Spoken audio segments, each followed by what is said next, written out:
Breaking story out of the Bahamas tonight. Authorities have confirmed that R&B singer and actress Aaliyah is among 8 people in a plane crash. Her dreams were taken away. On board the doomed Cessna, Aaliyah and 8 others, including a representative for Virgin Records and a makeup artist. Investigators say one of the engines apparently failed. They crashed just short of a runway on Abaco Island.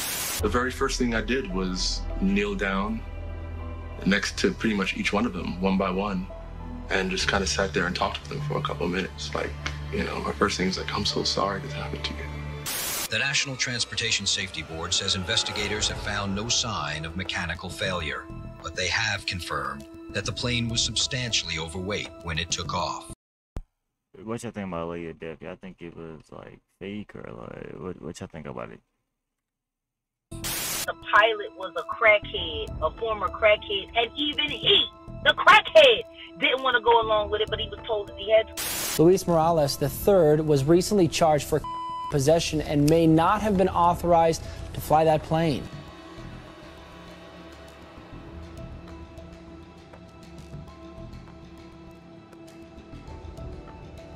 Leading up to the year 2001, the world's heart was stolen by a bright star in both the music and film industry.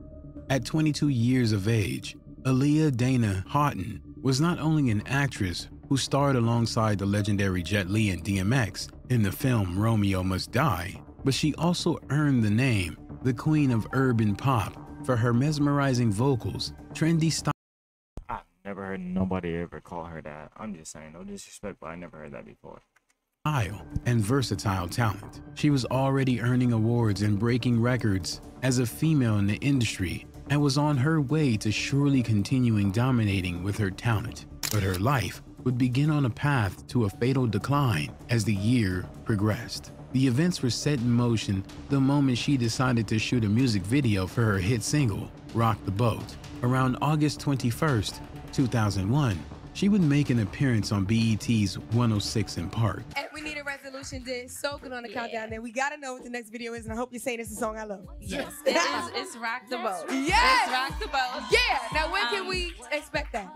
I shoot the video tomorrow, as a matter of fact. Okay. Filming for the visuals would begin August 22nd, 2001, with fans excitedly awaiting to see the finished product with video director Hype Williams on the helm. Filming began in Miami, where everything appeared fine. With green screens set up along with cameras and visual effects, professionals had all the tools to create the envisioned ocean scenes for the video. However, August 24th, as filming continued, the decision was adjusted to film on the beach in the Caribbean island of the Bahamas. The itinerary for the music video was not an easy list to complete. There were numerous scenes inclusive of choreography to perform, so understandably, it was exhausting for the star of the show, Aaliyah. Still, on August 25, 2001, the final day of filming, Aaliyah, along with the filming crew and dancers, showed up and showed out as she performed like the perfectionist she was. Before wrapping up and getting on a boat to depart the location, close friends and video choreographer Fatima Robinson recalled at the end of the video shoot, Aaliyah was exhausted and ready to be on her way back to the States. The shoot wasn't supposed to be over until the following day, but having captured everything. Thank you so much for the follow, DCT. Ryan, appreciate it, bros. They needed ahead of time, her trip back was pushed forward that same August 25th. Her boyfriend and renowned music figure at the time, Dame Dash, was going to meet with Aaliyah in Miami to spend time together, while she was also scheduled to meet up with rapper Freeway and Beanie Siegel to collaborate on a remix of their song, Rock the Mic. With the music video finished ahead of time, everything was falling right into place. But something would fall out of place, ending Aaliyah's life before her arrival to Miami. So we was in Miami, and we actually, when Aaliyah passed, she was on her way to Miami to come to the studio with us. Aaliyah would get onto a boat with a couple of members from her crew, and off they went. Fatima Robinson would take one photo before they left. Unknowingly to her, that would be the last time she would ever see them again. Aaliyah and her entourage would arrive at the Leonard M. Thomas International Airport, formerly known as the Marsh Harbor Airport, in the Abaco Islands of the Bahamas. That's when her instincts. Yeah, appreciate it, bros. Make sure you go subscribe to your YouTube channel. We're close to, I think it's almost 700, I think. Began to kick in, probably trying to save her from what was about to happen.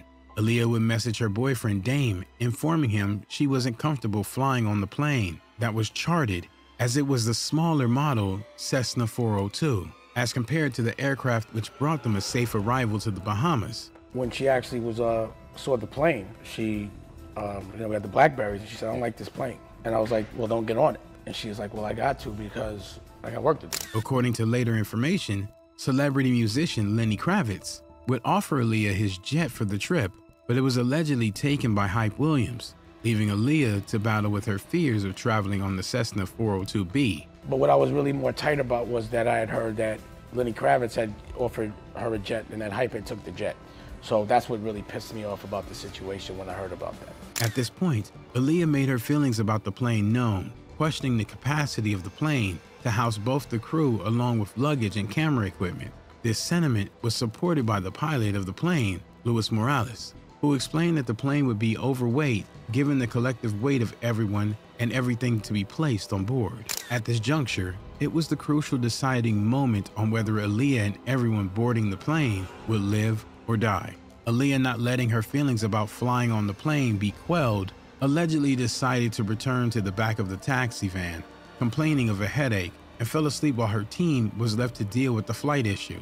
That was the initial statement detailed in the report after her tragic passing, but in time, new details would add suspicion. Is that the video of like her like passing away? Like, is that what she looked like when she passed away, man? Is that her autopsy or something like that? Guys, seen videos? Yeah, this is my Discord. It's linked somewhere, I forgot.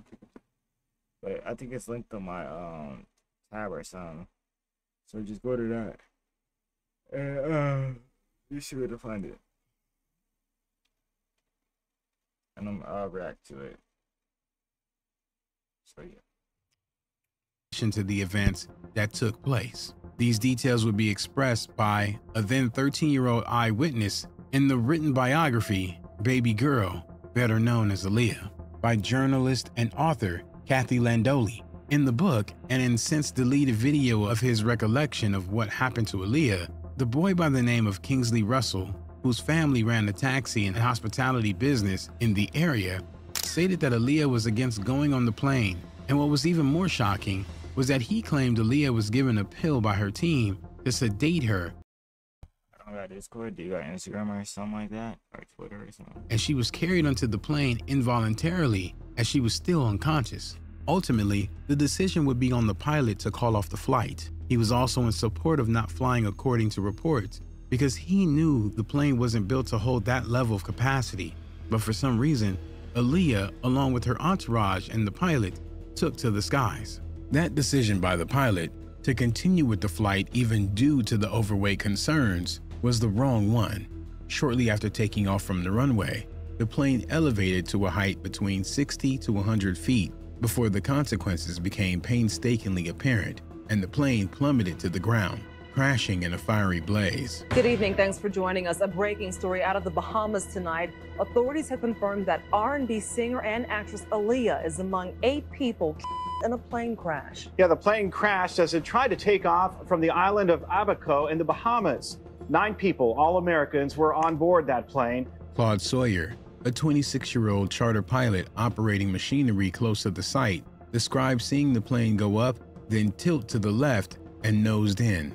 He recalled the gruesome nature of the crash, calling it the worst he's ever seen. The plane was in pieces, with some seats ejected from the aircraft. The scene was littered with the aftermath of the devastating crash. The plane was a mangled mess.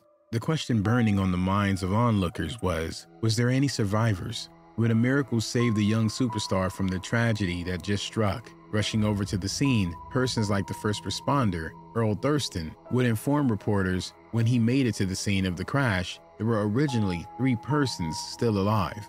Unfortunately, Aaliyah was not one of them. Her bodyguard, Scott Galen, would be the only one out of the 3 survivors that were reportedly conscious. Now, as I understand it, 3 people originally survived the impact. Were any of them conscious? I can't think. I just took the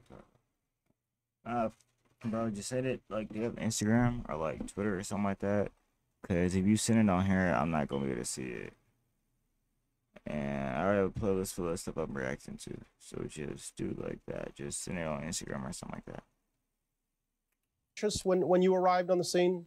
Yes, sir. Mr. Scott Gallen, he was still conscious at the time. That's Aaliyah's bodyguard, right? Yes, that's a bodyguard. Unfortunately, Scott Galen passed away on the way to the hospital, but before he succumbed to his injuries, he was able to inform paramedics what happened from his perspective, stating that after takeoff, the plane slid a little to the right, and the pilot tried to recover it by turning to the left, but as he turned to the left, the plane just ditched and fell completely out of the sky. Scott was remembered as a gentle, caring giant by friends and loved ones, and the driver of the ambulance recalled Scott's main concern while on the way to the hospital was the well-being of his client, Aaliyah. The two other crew members that were alive after the crash also succumbed to their injuries, totaling to all 9 passengers losing their lives in the tragic accident. It was a chilling scene, just plain debris and body bags as the deceased were removed from the crash site. After the horror incident, an investigation into the crash was launched, as well as an official inquiry into Aaliyah's passing, which took place in the Bahamas. It is reported that pathologist Dr. Giovanni Raju, who carried out the inquest, concluded that the singer passed away from severe burns, a blow to the head, and severe shock. Dr. Raju also confirmed that the star was vulnerable as she had a weak heart, and concluded she went into such a state of shock even if she had survived the crash. Recovery would have been near impossible. News articles flooded the printeries, informing the public of the grim news. It was a time of mourning, but that grief would soon have mixed emotions with anger, along with questions on if it was a result of mechanical error or human negligence. Soon, that question began having answers, and when an article printed that the pilot's warning was ignored, the information was further compounded with shocking details that showed the plane crash could have been avoided if only proper procedure was followed. Still, while many stated the pilot issued warnings to the crew over the overloaded capacity of the aircraft, it turned out his accreditation to fly on that day was even more damning. Investigations revealed details of his background that showed the moment he was assigned as the pilot, Aaliyah and her crew was doomed. A report would indicate that Morales flew the plane that day while possibly under the influence. According to pathologist Dr. Giovanni Raju, pilot Luis Antonio Morales had an illegal substance in his urine and traces of alcohol in his stomach at the time of the crash. This brought widespread speculation as to if that impaired the pilot's judgment in deciding to fly over 700 pounds, exceeding its capacity, leading to the plane crash. It seems everyone from the taxi driver chauffeuring Aaliyah around the Bahamas to a custom official all had the same concerns about the overweight flight, yet pilot Morales gave in and took off nonetheless. These findings opened a slew of more shocking details. According to reports, just 12 days before the plane crash, Morales was before a judge in Fort Lauderdale, Florida. A then 30-year-old Luis Antonio Morales was accused of 3 felonies: stealing a toolbox and a toy airplane, trying to sell $345 worth of stolen aircraft parts, and possession of an illegal substance. Since they were his first offenses, Broward County Circuit Judge Royce Agner opted for leniency, handing down a sentence of 3 years probation. The charter company Black Hawk International Airways directly came into question, as it was also found that Morales became a pilot at the charter mere days before the fatal plane crash. Not only that, but they violated FAA rules because the FAA requires a list of certified pilots to be used for each charter aircraft, and Morales was not on the list provided by Black Hawk International Airways, which operated the flight boarded by Aaliyah and her entourage. Following a scathing report by the FAA, it was alleged that the pilot was not approved to fly the aircraft, stating that Morales had falsely obtained his FAA license by showing hundreds of hours that he'd never flown. Further, leading investigators Randy Butler of the Civic Aviation Department stated that neither Black Hawk nor Skystream, the plane's registered owner, had a permit to operate commercial charter flights in the Bahamas. Reports went on to state that a check of FAA data shows that Black Hawk had numerous breaches in regulation and aviation compliance, from failure to meet FAA maintenance requirements to fines for failing to comply with the flight and maneuvering regulations of a foreign country, to failure to test some employees for illegal substances, to their heightened accident rates surpassing even legal commercial airline carriers. Their history held questionable patterns. Aaliyah's family would launch a lawsuit against Black Hawk International Airways Corporation, Skystream Inc., and Gilbert Chacon,